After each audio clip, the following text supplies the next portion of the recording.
ہم کے پی کے اندر جو جرگہ ہوا ہے اس پر بھی بات کریں گے اور کہہ رہے ہیں کہ افغانستان کے ساتھ ٹریڈ کھول دیں. ہم نے تمام ٹریڈ بند کی ہوئی ہے اور لمبی چوڑی 15 نکاتی ایک تختی لکھی گئی ہے جس کے ذریعے معاملات کو طے کرنے کی ایک کاوش ہے. لیکن بڑی خبر آج 27ویں آئینی ترمیم کی ہے. 234 ووٹس کے ساتھ قومی اسمبلی نے اس کو پاس کر دیا ہے. اپوزیشن جو کر سکتی تھی اس نے کیا. اب چھوٹی سی ایک ترمیم ہے جو سینٹ میں کل واپس جائے گی اور کہا جا رہا ہے کہ کل وہ معاملہ بھی طے ہو جائے گا اور اس کے بعد اگر کوئی لوپ ہولز ہوئے تو پھر 28ویں ترمیم بھی آ سکتی ہے. واقعتاً کیا نیا پاکستان بن گیا ہے 27ویں آئینی ترمیم کے بعد؟ ہمارے پاس موجود ہیں سینیٹر ضمیر حسین گھمر صاحب پیپلز پارٹی کے شکریہ، سینیٹر خلیل طاہر سندھو صاحب مسلم لیگ نواز کی طرف سے ان کا بھی شکریہ، شفقت عباس صاحب رکن قومی اسمبلی پاکستان تحریک انصاف کی طرف سے، اور حافظ عبداللہ صاحب ابھی ہم جوائن کریں گے تھوڑی دیر میں، ان کا بھی بہت شکریہ. تو شفقت صاحب آپ سے پھر آپ کا بس نہیں چلا، آج کیا کیا؟ آج آپ نے بس احتجاج کیا اور بس؟ بطور اپوزیشن ہم احتجاج ہی کر سکتے ہیں جب نمبر انہوں نے پورے کر لیے ہوئے ہیں آلریڈی، وہ جیسے بھی کیے ہیں سپریم کورٹ کی مہربانی سے، بہت سارے اور لوگوں کی مہربانی سے، یہ بہت ہاؤسز میں ان کے نمبر پورے تھے. ہم احتجاج کر سکتے تھے، وہ ہم نے بھرپور کیا ہے، اپنا احتجاج ریکارڈ کروایا ہے اور ان کو بتایا بھی ہے کہ آپ جو کچھ کرنے جا رہے ہیں وہ اس ملک کے آئین کے ساتھ کیوں آئین میں ترمیم نہیں ہوتی؟ آئین میں ترمیم ہوتی ہے، لیکن ترمیم کس لیے ہوتی ہے؟ ترمیم کا بنیادی مقصد یہ ہوتا ہے کہ کیا عوام الناس سے اس کو کچھ مل رہا ہے. یہ 49 امینڈمنٹس ہیں، ان میں سے ایک لفظ بھی مجھے دکھا دیں جو پبلک کے لیے. وہ جہاں پہ سپریم کورٹ کے ساتھ آپ نے کانسٹیٹیوشنل کورٹ لگایا وہ بھی آپ نے ڈالی، وہ چھوٹی چھوٹی امینڈمنٹس ہیں. میں کہہ رہا ہوں کہ 49 امینڈمنٹس کی ہیں، کوئی ایک امینڈمنٹ ایسی ہو جس میں کسی عام آدمی کا بھلا ہوتا. پرسن اسپیسیفک ضرور ہیں، لیکن کیا کسی عام آدمی کی بھی بات کی گئی ہے اس میں آپ کو نہیں ملے گی عام آدمی کی بات، اور نہ ہی انہوں نے کرنی ہے عام آدمی کی بات. یہ ریونج ہے ان کو لوگوں سے، انہوں نے ووٹ نہیں دیے اور یہ بدلہ لے رہے ہیں ان سے. ادروائز تو کوئی ایسی بات نہیں ہے، نہیں تو کبھی عوام کی بھی بات کرتے ہیں. ذرا آپ سے شروع کرتے ہیں کیونکہ بتائیے گا. دیکھیے سر، انتقام لیا. دیکھیے سر، یہ جو ترمیم ہے یہ جمہوریت کو مضبوط کرنے کے لیے ہے، وفاق کو مضبوط کرنے کے لیے، اس سے عوام مضبوط ہوتا ہے. وہ کیسے ہے دیکھیں، جمہوریت تو کمزور رہی ہے نا. کیسے چارٹر آف ڈیموکریسی میں سبھی پولیٹیکل پارٹی سول سوسائٹی نے ڈیسائیڈ کیا تھا کہ ہم فیڈرل کانسٹیٹیوشنل کوڈ بنائیں گے. 6 سال کے لیے تھی؟ نہیں، پرماننٹ کانٹیکسٹ دیکھیں نا. وہ آپ مشرف کے ساتھ معاملات کو طے کر رہے تھے. نہیں 2006 میں وہ تھا کہ ہم چارٹر آف ڈیموکریسی کے نکات میں اہم نکتہ یہ تھا کیونکہ سپریم کورٹ کی اوریجنل جو جورسڈکشن تھی وہ تھی 2 یا 2 سے زیادہ صوبائی اور وفاقی حکومت کے درمیان ڈسپیوٹ ایڈجوڈیکیٹ کرنا. وہ 50 سال میں ہوا ہی نہیں. اور یہاں ڈسپیوٹ ریزولوشن اگر کانسٹیٹیوشن کی فیل ہو جائے تو آپ کیا کریں گے؟ سپریم کورٹ نے اپنا کام نہیں کیا، دوسرا کیا، وزیر اعظم کو ہٹایا. تو ابھی جو ہے یہ پی ٹی آئی 26 امینڈمنٹ کی مخالفت کر رہی تھی نا، تو ہم نے تو ان کے حق میں کیا ہے کہ بھائی آپ مخالفت کر رہے ہیں کہ بینچ نامینیٹ کرتا ہے، اس معاملے پہ کر رہی تھی، لیکن باقی معاملات پر یہ ساتھ ہی تھے. نہیں، دوسرا معاملہ ہے ٹرانسفر آف ججز کا اور آرٹیکل 243 کا. یہ 3 ہے نا، اس میں نکات ہی 3 ہے نا امینڈمنٹ میں. تو دوسرا ججز کی ٹرانسفر کا، ججز کی ٹرانسفر لوگوں کو فائدہ ہوگا. نہیں، ججز کی ٹرانسفر جو ہے وہ کنسنٹ سے ہو نہیں رہی تھی نا، وہ تھی اس میں کہ جج کی ریلیونٹ جج کی کنسنٹ.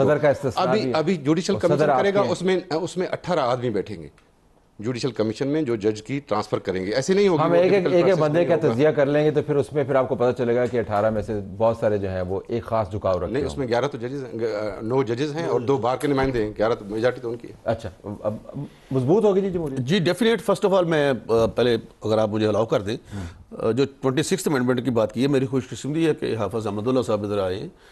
اس وقت پی ٹی آئی ان کے ساتھ آن بورڈ تھی، یہ ووٹ بھی ڈال رہے تھے 26 امینڈمنٹ کو. مولانا فضل الرحمان صاحب نے، ان کا گھر جو تھا عام جگہ تھی لوگوں کی. مولانا فضل الرحمان صاحب نے کہا کہ آپ چلے ووٹ نہ دیں، آپ کی اپنی فیس سے میں گراجے ووٹ نہ دیں، ان سے پوچھ لیں، مولانا حافظ عبداللہ صاحب سے پوچھ لیں، آپ کامران مرزا صاحب سے فون کر کے بات کر لیں. ریکارڈ کی باتیں تو غلط نہ فیس سیونگ ہم مانگ رہے تھے، ہم تو انہوں نے آپ کو دی. اچھا، اگر حافظ عبداللہ کون ووٹ ڈالنے جا رہا تھا جس کو منع کیا ہے؟ ایون مولانا فضل الرحمان صاحب خود میری میں نہیں کر رہا اس لیول پہ اتنی بڑی بات آپ کہہ رہے ہیں. ہم اس کو ریجیکٹ کر رہے تھے. 26 امینڈمنٹ ایک آئین پہ آپ وار کر رہے تھے اور ہم کہہ رہے تھے کہ ٹھیک ہے آپ کریں. اس کا بھی احمد ڈوگر آپ کا کمیٹی میں تھا، ہیڈ تھے، کمیٹی میں گئے تھے آپ کو سمجھانے کے لیے، آپ کو یہ بتانے کے لیے کہ یہ آئین پاکستان ہے، متفقہ ہے، اس کو ڈسپیوٹ نہ کریں، اور آپ نے کیا. دیکھیں جس کا حوالہ دے رہے ہیں ان سے نے پوچھ لیں، مجھے ساتھ بیٹھے ہیں. یہ کیا معاملہ؟ پہلے اس پہ ذرا وضاحت کر دیں کہ یہ کیا. بسم اللہ الرحمن الرحیم.